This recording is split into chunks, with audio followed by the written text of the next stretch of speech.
Hello friends, welcome to my channel study होगी। हमारी मुलाकात बार बार होगी। तो दोस्तों, आज हम आपके लिए लेकर आए हैं लोक नृत्य, जो कि छत्तीसगढ़ से रिलेटेड है। इस वीडियो को ज़्यादा से ज़्यादा लाइक करिए, शेयर करिए और इस चैनल को सब्सक्राइब करिए और बेल आइकन को भी दबा लीजिए, जिससे कि हमारे सभी नए वीडियो के लिंक आपको तुरंत ही प्राप्त हो जाएंगे। तो दोस्तों, हम चालू करते हैं।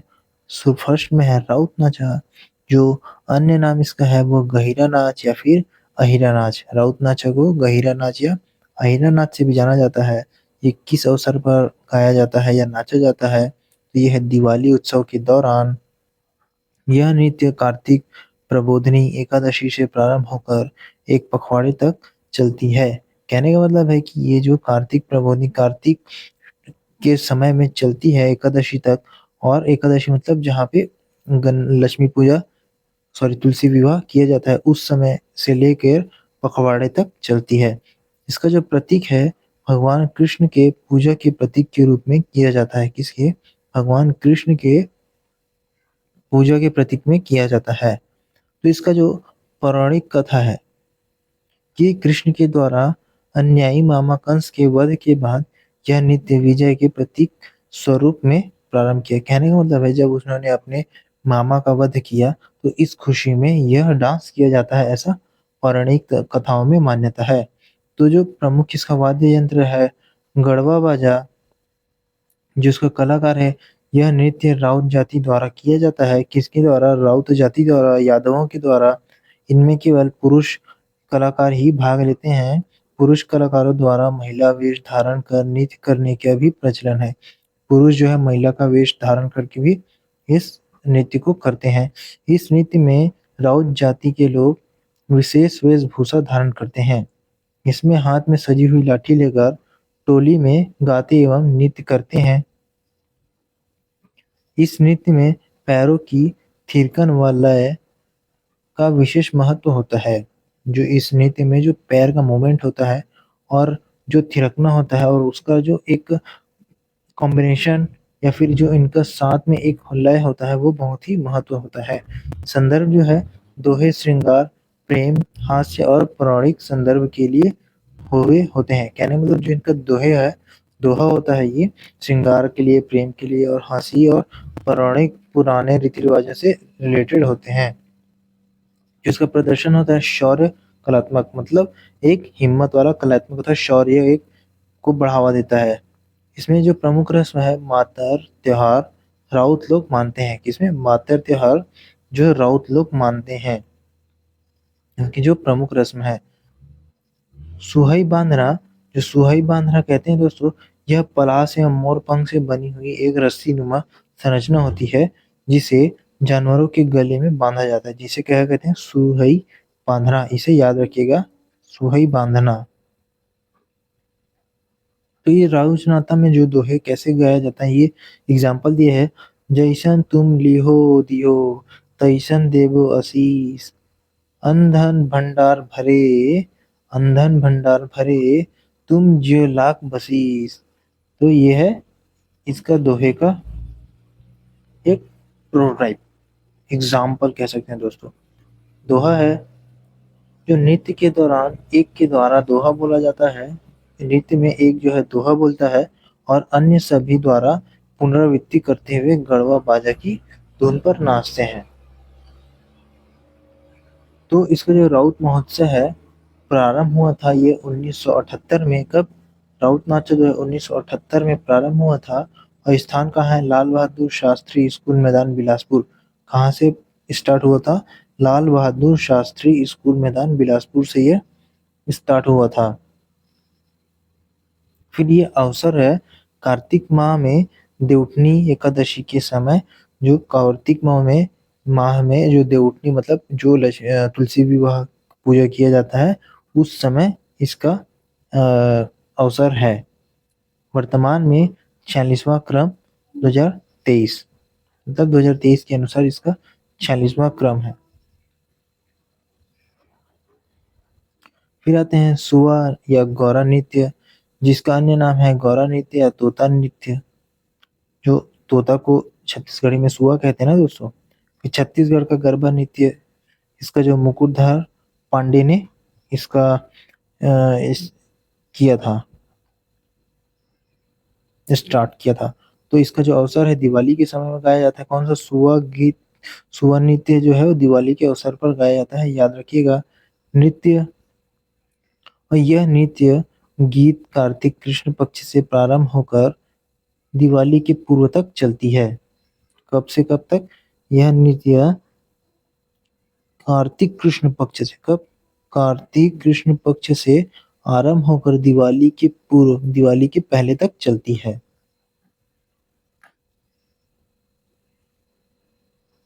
फिर जो इसका नृत्य है, इस नृत्य में केवल महिलाएं भाग लेती है। सुआ नृत्य में सिर्फ महिलाएं भाग लेती है। जो यहाँ बीच में धान के ऊपर में सुआ को रखा जाता है, फिर महिलाएं इधर चारों तरफ एक घेरे बनाकर गाना गाते हुए सर्कल में घूमते रहती है। इनमें मिट्टी के तोते बनाकर चारों ओर थापड़ी बजाकर नृत्य किया जाता है, मतलब ताली बजाकर। दोनों तोतों को शिव पार्वती का प्रतीकात्मक रूप माना जाता है। ये इसका एग्जाम्पल है दोस्तों, इसे आप पढ़िएगा अच्छे से। फिर आते हैं पंथी नृत्य। पंथी नृत्य का जो संबंध है वो संत गुरु घासीदास जी से है। किसके द्वारा? सतनाम पंथ के अनुयायियों द्वारा यह शुरुआत किया गया है। इसकी जो शुरुआत है, इस नीति की शुरुआत गुरु वंदना से होती है। किसे? गुरु वंदना से होती है। इसके जो प्रमुख कलाकार हैं स्व देवादास बंजारे एवं राधे श्याम बारले। 2021 में पद्म श्री से सम्मानित किया गया। किसे? देवादास बंजारे एवं राधे श्याम बारले को, जो इसके इसके प्रमोटर्स हैं, कहने कह सकते हैं दोस्तों। इन्होंने इसे फैलाया है। प्रमुख वाद्य यंत्र है मादर व झांझ। क्या प्रमुख वाद्य यंत्र है? मादर व झांझ। इसकी जो विशेष है, नृत्य में नर्तक कलाबाजी करते हैं। इसमें नाचते हुए इसमें कलाबाजी करते हैं और पिरामिड बनाते हैं। इस नृत्य में गति और लय का समन्वय नर्तकों के गतिशील हाव भाव में देखा जा सकता है।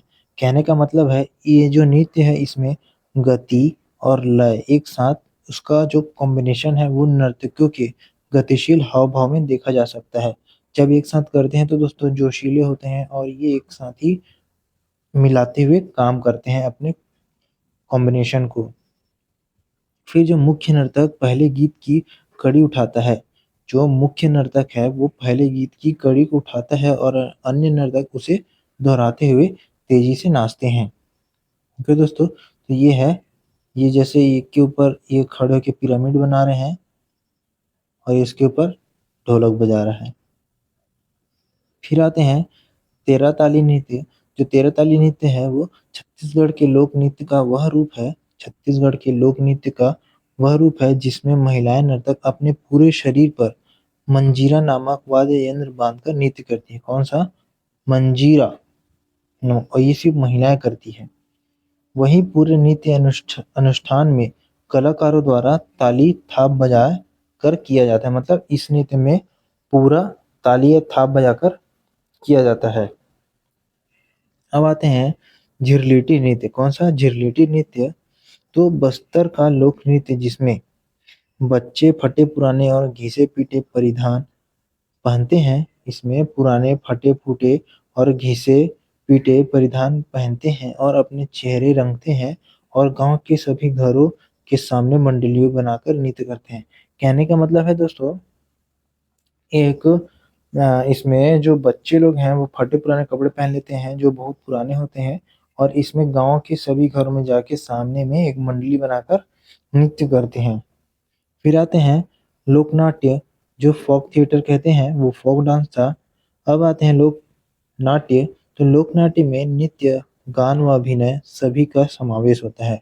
जो हम नाटक करते हैं उसमें गाना, नृत्य और अभिनव का, एक्टिंग का सभी समावेश होता है, जो सामान्य समारोह के रूप में या कुछ स्थानीय कुरीतियों का प्रकाश में लाने के उद्देश्य से एक नाट्य मंच के माध्यम से प्रस्तुत किए जाते हैं। एक उसका परफॉर्मेंस किया जाता है, जो सामने कोई किसी की बुराई करना हो या किसी का कोई बुराई, मतलब उस बुराई में प्रकाश डालना, तो इसलिए वो किया जाता है। तो हम पढ़ते हैं नाचा पहला, तो जिसका अन्य नाम है छैला पाटी या छैला नृत्य। कौन सा? छैला पाटी या छैला नृत्य। तो इसका जो नाचा है छत्तीसगढ़ का सर्वाधिक प्रचलित लोक नाट्य है नाचा। नाचा ग्रामीण अंचल में सर्वव्याप्त है। जो नाचा है वो ग्रामीण क्षेत्र में ज्यादातर फेमस है। जिसका प्राचीन नाम है पेखन। इसका अर्थ है प्रेक्षण, देखना या से बनाएगा, मतलब इसका पेखन, इसका जो पुराना नाम था पेखन, जिसका लिया गया है प्रेक्षण से, जिसका अर्थ होता है देखना। इसका जो प्रारंभ हुआ मराठा काल में, यह प्रारंभ हुआ जो नाचा कहलाता था मराठा काल से चल रहा है दोस्तों। फिर समरूपता है महाराष्ट्र के तमाशा से। जो महाराष्ट्र में जो तमाशा होता है, मतलब तमाशा उनका जो नृत्य है उससे एक समरूपता रखता है। इसका जो कलाकार है मूलतः पुरुषों के द्वारा किया जाता है, परंतु अब महिलाएं भी नाट्य अभिनय करती है। नाचा के जो पुरुष महिला की भूमिका निभाते हैं उसे नाच्या कहते हैं। क्या कहते हैं? नाचा में जो पुरुष महिला की भूमिका निभाते हैं उसे नाच्या कहते हैं। नाचा में कहीं कहीं देवार जाति की महिलाएं भी भाग लेती है। इसमें देवार जाति के महिलाएं भी भाग ले सकती हैं या लेती हैं। इनमें जोक्कड़ एवं परी की अहम भूमिका होती है। इसमें जो लेडीज को परी बोलते हैं और जेंट्स को जोक्कड़ कहते हैं दोस्तों। नर्तकों की स्थानीय वेशभूषा होती है। जो नर्तकों की जो है एक स्थानीय लोकल वेशभूषा होती है। आयोजन स्थल है गांव के चौपाल, मैदान, चौक चौराहों या सार्वजनिक स्थल पर मंच होता है।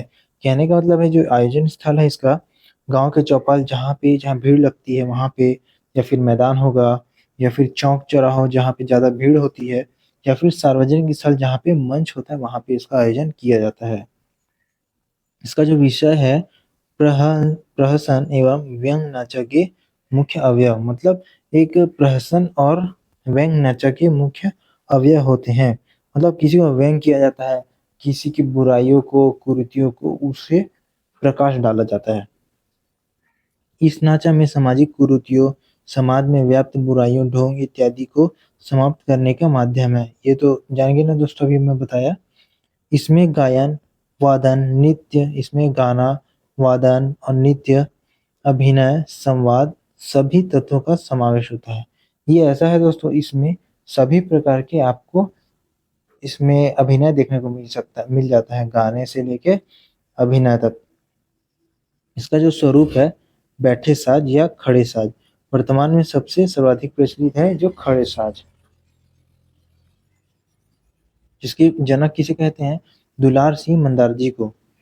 जो नाचा के पितामह या फिर इसे जनक किसे कहते हैं? दुलार सिंह मंदार जी को। छत्तीसगढ़ की प्रथम नाचा पार्टी रवेली नाचा पार्टी है। कौन सी? रवेली नाचा पार्टी है, जिसके संस्थापक दाऊ दुलार सिंह मंदार जी थे। कौन? दाऊ दुलार सिंह मंदार जी थे। इन्हें नाचा के भीष्म पितामह कहा जाता है। क्या कहा जाता है? नाचा का भीष्म पितामह तो दाऊ दुलार सिंह मंदार जी को कहते हैं। और इसकी जो विशेष है वो नाचा स्वांग को बस्तर में झेरी नाम से जाना जाता है। जिस नाचा नाचा ये स्वांग को बस्तर में झेरिया के नाम से जाना जाता है। अब लिखा है दोस्तों छत्तीसगढ़ में प्रमुख नाचा पार्टी या से संबंधित स्थान। तो यहाँ पे है पहले रवेली नाचा पार्टी, जो कब आया था? 1928 से 1929 में आया था। दुलार सिंह मंदार जी थे इसके संस्थापक। फिर छत्तीसगढ़ देहाती कला मंच, ये है रामचंद्र देशमुख। कौन है रामचंद्र देशमुख? हिंदुस्तान थिएटर या फिर नया थिएटर बोल सकते हैं। 1959 में नया थिएटर नाम से आया है। पहले ये हिंदुस्तान थिएटर के नाम से था, जो कि 1954 में आया। ये हबीब तनवीर थे। कौन? हबीब तनवीर थे इसके संस्थापक। फिर चांदनी गोंदा नाचा पार्टी। चांदनी गोंदा नाचा पार्टी 1971। कौन? चांदनी गोंदा नाचा पार्टी 1971 में दाऊ रामचंद्र देशमुख है। कौन? दाऊ रामचंद्र देशमुख है। फिर सोनहा सोनहा बिहान, जो सोनहा बिहान है वो दाऊ मान सिंह चंद्राकर है। कौन? दाऊ मान सिंह चंद्राकर है सोनहा बिहान के। चिन्हारी नाचा पार्टी। कौन? चिन्हारी नाचा पार्टी ममता चंद्राकर। जो चिन्हारी नाचा पार्टी है वो ममता चंद्राकर का है। याद रखिएगा, चिन्हारी माता, चिन्हारी नाचा पार्टी जो है ममता चंद्राकर। मटेवा नाचा पार्टी, कौन सा मटेवा नाचा पार्टी? नाइक दास इज झुमुक दास। कौन नाइक दास एंड झुमुक दास है? वो मटेवा नाचा पार्टी है। सिंगनी नाचा पार्टी, कौन सा सिंगनी नाचा पार्टी? ठाकुर राम। सिंगनी नाचा पार्टी ठाकुर राम के द्वारा संस्थापक है। रायपुर लोक कला मंच, कौन? रायपुर लोक कला मंच पी आर उरांव। कौन? पी आर उरांव है रायपुर कला मंच के। फिर अवंतिका, अवंतिका कब आया था? 1973 से 74 में आया था। अवंतिका 1974 से 73 में आया था। इसकी जो है संस्थापक थे मिर्जा मसूद है, मिर्जा मसूद है अवंतिका के। फिर रंग छत्तीसा, रंग छत्तीसा है पूनम तिवारी। कौन? रंग छत्तीसा पूनम तिवारी। कौन है रंग छत्तीसा? पूनम तिवारी जी है। नोट, चांदनी गोंदा नाचा पार्टी, चांदनी गोंदा नाचा पार्टी तथा लोरिक चंदा पार्टी दोनों अलग अलग नाचा पार्टी है। जो लोरिक चंदा पार्टी ये भी, और चांदनी गोंदा नाचा पार्टी ये भी दोनों अलग अलग है। ओके दोस्तों। फिर आते हैं रहस, अन्य नाम है रहस लीला या रास लीला यज्ञ, इसका अलग अलग नाम है। इसका प्रतीक है रहस, छत्तीसगढ़ राज्य की सांस्कृतिक परंपरा का प्रतीक है। कौन? रहस है छत्तीसगढ़ राज्य की संस्कृति परंपरा का प्रतीक है। छत्तीसगढ़ राज्य की, ये जो उसको प्रभावित है, ये कहाँ से प्रभावित है? उत्तर प्रदेश के रासलीला से। कहाँ से? उत्तर प्रदेश के रासलीला से प्रभावित है। अवसर है हरेली के समय में। कब? हरेली के समय में ये होता है दोस्तों। जिसकी विषय वस्तु है, यह राधा कृष्ण और मनोहारी रासलीला की कथा का छत्तीसगढ़ी रूपांतरण है। कौन सा ये विषय वस्तु इसका? राधा कृष्ण और राधा की मनोहारी रासलीला का यह एक रूपांतरण है छत्तीसगढ़ी में। पौराणिक चित्रों की मनवर आकार, मतलब जो पौराणिक चित्रणों की, चरित्रों की, जो पुराने जो चरित्र हैं उनका मानव आकार प्रतिमाएं बनाते हैं, उसकी जो डिजाइन बनाया जाता है उनका एक क्लोन बनाया जाता है। छत्तीसगढ़ में बाबू रेवाराम की रचित रहस्य की पांडुलिपियां प्रचलित है। कौन से? छत्तीसगढ़ में बाबू रेवाराम। कौन है? बाबू रेवाराम रहस्य, उसकी पांडुलिपियां प्रचलित है। स्वर्णिम काल में रतनपुर में हैववंशी, स्वर्णिम काल में रतनपुर के हैववंशी राजाओं की शासन काल में हुआ था। कब हुआ था ये रहस्य? जो रतनपुर में जो हैववंश था उनके काल में ये चला। जिसके कलाकार हैं वो विदूषक की भूमिका एक हास्य कलाकार के रूप में होती है। मतलब विदूषक की भूमिका होती है जो दूसरों की बुराई करते हैं। मतलब कैसे? जो बुरे चीजों का एक उसको बताया जाता है, विदूषक होते हैं, उसे एक कलाकार के रूप में होती है। प्रमुख कलाकार है इसके। कौन प्रमुख कलाकार है? कौशल सिंह, विशेषर सिंह केसरी, बिलासपुर के मंझला महाराज। कौन कौन है इसके प्रमुख कलाकार? कौशल सिंह, विशेषर सिंह, केसरी सिंह, बिलासपुर के मंझला महाराज। प्रचलन है, यह बिलासपुर संभाग में सर्वाधिक प्रचलित है। कहाँ प्रचलित है? बिलासपुर संभाग में बहुत अधिक प्रचलित है। इसका नृत्य है धमतरी जिले में रहस के दौरान मुख्य रूप से रहस नृत्य होता है। जो धमतरी जिले में रहस जब होता है तो इस दौरान में रहस नृत्य होता है। जिसका आयोजन है दोस्तों, आयोजन स्थल रहस के रंगमंच को बेड़ा या रास बेड़ा कहा जाता है। रहस के रंगमंच को बेड़ा या रास बेड़ा कहा जाता है। जिसका नाटक से संचालन, नाटक के संचालन का कार्यभार रासधारी है। कौन है? रासधारी का होता है। जो उसका मेन लीडर होता है उसका होता है इसका संचालन का कार्यभार। जो एक लीडर होता है सामने। रहस प्रारंभ करने से पहले प्रतीक चिन्ह थुन खंभा स्थापित किया जाता है। मतलब इसको रहस्य को स्टार्ट करने से पहले एक थून खंभा स्थापित किया जाता है। इस आयोजन का आरंभ उक्त प्रतीक खम्भ से होता है। किससे? ये खम्भ होता है उसका एक प्रतीक होता है, उसी से ये आयोजन आरंभ होता है। फिर चितेर जाति के कलाकारों के द्वारा। कौन? चितेर जाति के कलाकारों के द्वारा गांव के विभिन्न स्थानों पर पौराणिक मूर्तियां स्थापित की जाती है। चित्तेर जाति के कलाकारों के द्वारा किसके चित्तेर जाति के कलाकारों के द्वारा गांव के विभिन्न स्थानों पर किसके गांव के विभिन्न स्थानों पर पौराणिक मूर्तियां स्थापित की जाती है। अलग अलग जगहों पर जो पौराणिक पुरानी मूर्तियां हैं उन्हें स्थापित की जाती है। फिर इसका आयोजन होता है गांव में सामान्यतः रहस्य का आयोजन 7 से 9 दिन तक होता है। मतलब एक गांव होता है वहां पे 7 से 9 दिन तक ये कार्यक्रम चलता रहता है। फिर का जो गायन होता है इसमें गायक रास बेड़ा का पद छिड़ा करते हुए गाते हैं। कहने का मतलब है इसमें जो रास बेड़ा होता है, रास बेड़ा जो उसका जो पद छिड़ा करते हुए गाते हैं। कहने का मतलब है उसको जो फर्स्ट गाता है उसके बाद उसको रिपीट करते हैं, ये होता है दोस्तों। फिर इसमें बीच बीच में अर्थ बताने वाले को गुटकहा, नृत्य करने वाले को नचकरहा और राजधारियों को पंडित कहते हैं। इसमें जो बीच बीच में अर्थ बताते हैं, जैसे एक दोहा मारा, दोहा मारने के बाद उसका मीनिंग बताने वाले को क्या कहते हैं, गुटकहा, और नृत्य करने वाले को नचकरहा और राज राजधारियों को पंडित कहते हैं। तो इसका जो स्वरूप है दोस्तों, छत्तीसगढ़ में रहस्य के मुख्यतः दो स्वरूप प्रचलन है। पहला है श्रवण रहस्य और सतनामी रहस्य।